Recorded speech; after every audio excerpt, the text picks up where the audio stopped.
Hi JJ, I thought I'd show you a couple of new things in the new version of OneNote.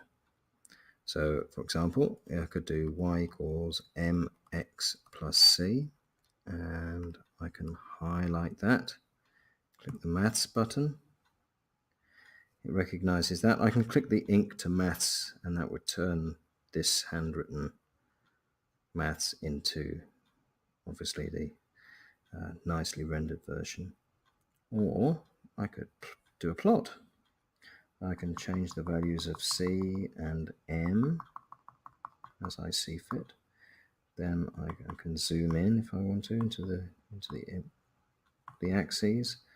I can even do that with my fingers. I'm doing that now, so I can change the scales and then insert into page, and there's my graphic. I can enlarge it,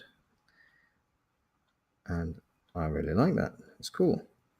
I can also do things like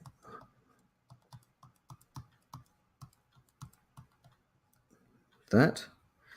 Let's select that and click the maths button, select an action. I can evaluate it, and it gives me as a fraction, and I can show the steps, and the solutions are add a half and a quarter to get 3/4.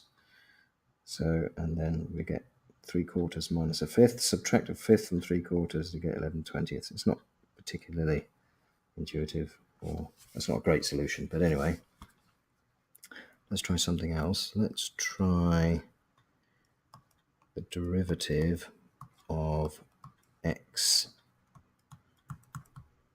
arctan x. Let's try that. Something a bit more taxing.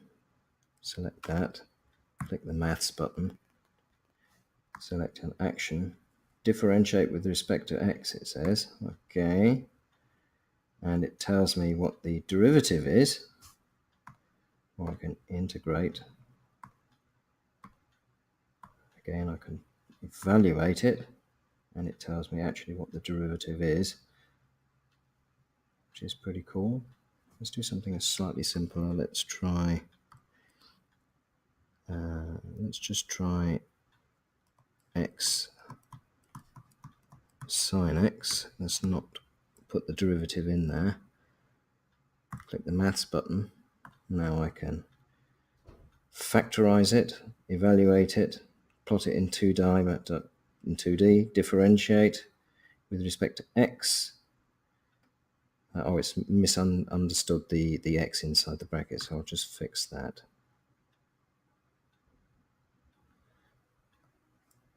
This thing here should be an x, so let's fix that. Now I can differentiate this, so let's try that. Differentiate. Yeah, x cos x plus sine x, that's correct. And integrate it. Minus x cos x plus sine x plus c, seems correct. Plot it in 2 dimensions.